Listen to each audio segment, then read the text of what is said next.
आप अपना परिचय दें। मैं अख्तरुल ईमान बिहार का रहने वाला हूँ।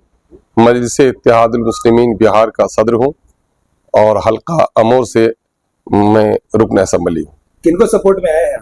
यकीनन है कि मैं अपनी पार्टी की हिमायत में आया हूँ और यहाँ जमशेदपुर पश्चिमी से राशिद जो उर्फ में जिसे बाबर खान कहते हैं, मैं उसी की हिमायत में आया हूँ। एक बेबाक बेखौफ नौजवान है जो दलितों, हिंदुओं और मुसलमानों सबके मसाइल में काम आता है और इसलिए उसकी जीत को यकीनी बनाने के लिए हम लोग यहाँ दौरे कर रहे हैं। पश्चिमी से बन्ना गुप्ता का पकड़ बहुत मजबूत है, तो कैसे उसको छेद पाएगी बाबर खान? यकीनन है कि कांग्रेस ने का लीडर है, वजीर रह चुका है, दबंगों के साथ, माफियाओं के साथ उनके ताल्लुकात हैं, लेकिन यकीन जानिए चिराग जब जलता है तो कितना ही अंधेरा क्यों नहीं हो, अंधेरे की शिकस्त होती है।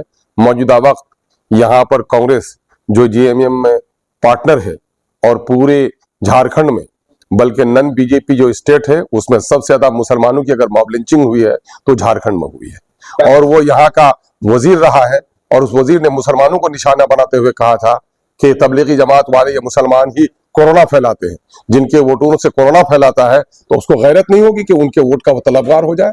और आज तक पूरे इलाके में, आज पूरी दुनिया में इल्म का, शिक्षा का चर्चा होता है, नॉलेज की दुनिया है, नॉलेज इज पावर, लेकिन आज तक क्लास 10 का एक स्कूल नहीं है, शर्म से डूब मरने के लायक है। ऐसे नुमाइंदों को जिसने लंबे अरसे तक यहाँ हुक्मरानी की है और अगर इलाके में एक हाई स्कूल भी ना खुलवा सके तो लोगों को तो अपनी गलियों में से दाखिल होने नहीं देना चाहिए। तो इस तरह के लोगों के खिलाफ तो लड़ाई लड़ रहे हैं लोग, उसको उखाड़ कर फेंकने का नौजवानों ने तहिया कर लिया है। और मैंने जो कुछ यहाँ पर दौरा किया है, मुलाकातें लोगों से की है, यकीनन है कि कांग्रेस के फरेब को लोग समझ गए हैं और इस वक्त पूरे हिंदुस्तान में मुसलमान समझ रहा है कि बीजेपी और कांग्रेस में कोई बड़ा फर्क नहीं है, एक ही सिक्के के दोनों पहलू हैं। मुसलमानों को पामाल करने में दोनों ने बराबर का रोल अदा किया है। बाबरी मस्जिद जो मुसलमानों का मामला है और अगर उसमें मूर्ति न बैठाई होती कांग्रेस तो बाबरी मस्जिद नहीं टूटती। और आज गुजरात का दंगा हम नहीं भूलते हैं, लेकिन कांग्रेस के जमाने में मीरठ में, मलियाना में, यही जमशेदपुर में, भागलपुर में, भिवंडी में जो फसादात किए हैं कांग्रेस की हुकूमत ने, यकीनन हम मुसलमानों से फरामोश नहीं कर सकता। हम इस मुल्क में गंगा जमनी तहजीब चाहते हैं, हिंदू और मुसलमानों के साथ आपसी मोहब्बत और मेल चाहते हैं, इस मुल्क में आइन की हुक्मरानी चाहते हैं। उन दलालों और रिश्वतखोरों को आज पूछ लीजिए दूसरे लोगों से कि लाल डायरी लिखी जा रही थी इनके करप्शन के खिलाफ में, क्यों चुप है वो लोग? आज इस बात को बड़ी तवानाई के साथ मुस्लिम नौजवान, दलित नौजवान, इंसाफ पसंद नौजवान समझ रहा है।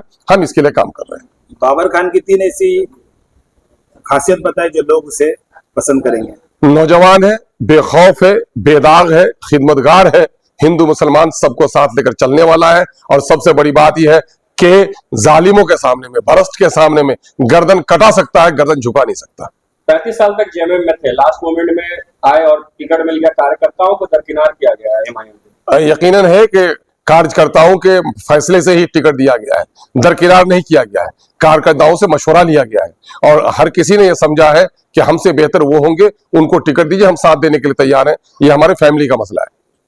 2 पार्टी है, बीजेपी और कांग्रेस, ये सत्ता में बहुत दिन से थी और वेस्ट सिंहभूम में, पश्चिमी सिंहभूम में कहीं ना कहीं माइनॉरिटी आपको डिसाइड कर दी है विधायक पर और दोनों ने टिकट नहीं दिया, तब बाबर खान को जेएमएम से कट के इसमें आना पड़ा। इसको लेके आप क्या कहें? आपको मैंने पहले ही कह दिया कि दोनों एक सिक्के के दोनों पहलू हैं। आप नहीं देख रहे हैं, ये लोग कोई भी क़यादत को बर्दाश्त करने के लिए तैयार नहीं। बिहार में आपने नहीं देखा, कांग्रेस, राजद, जदयू सबने मिलकर के एमआईएम को तोड़ने का काम किया है।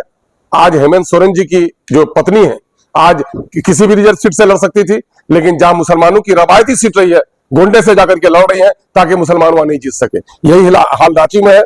उनका इस वक्त राज्यसभा का मेंबर जो है, उसके बावजूद भी उस सीट में जहां मुसलमानों की आबादी है वहां से उसे इलेक्शन लड़ा रहे हैं ताकि मुसलमान एमएलए एमपी नहीं बन सके, ये क़यादत में नहीं आ सके, ये दूसरों के झाड़ू लगाए। इसलिए मुसलमान नौजवानों ने अब की बार एमआईएम ने निर्णय दिया है, सबने दिया है हमको चोट, अब अपनी पार्टी, अपना वोट। बन्ना गुप्ता कह रहा है चंपई सोरेन से पैसे लेकर खड़े किए गए वोट काटने के। अरे इन झूठे और मक्कारों जो इस तरह का जुमला लगाता है, यकीनन झूठे और मक्कार लोग हैं। उनके बारे में हमसे क्यों पूछते हो? जाके आवाम से पूछो, जो लोग खुद रिश्वत खाते हो, रिश्वत पर पलते हो और जिन लोगों के नजरियात में बीजेपी और उसके नजरियात में फर्क नहीं है, वो हमें क्या सबक पढ़ाएंगे? पश्चिम की जनता से आप क्या वोट अपील करेंगे जब वो वोट देने जाए 13 तारीख को? तो क्या अपने दिमाग में रखते हो? हम कह रहे हैं कि अदल करो, इंसाफ करो, न्याय करो, अपने अंतरिम आत्मा, अपने जमीर की आवाज पर वोट करो। और मैं समझता हूं कि जब आप वोट करने जाओगे तो आपको याद होगा कि मेरी बाबरी मस्जिद टूटी है और वो मूर्ति इसी कांग्रेस के लोगों ने बैठाया था, और मेरे ही लोगों को इसने कहा था कि कोरोना फैलाया था। यकीनन है कि कोरोना फैलाने का इल्जाम लगाने वालों से कोरोना से जिस तरह से दूर रहा जाता है उससे दूर रहो। और जब भी कोई मामला एनआरसी का मामला है, बाबर खान ने जो रोल अदा किया है, यकीनन मैं समझता हूं कि हमारा हर वोटर जब पोलिंग स्टेशन पर जाएगा ईवीएम की उंगली पर उसकी गवाही की उंगली गवाही देगी कि सब में बेहतर अगर कोई है तो बाबर खान है। यकीनन है कि बटन उसके लिए लोग दबाए।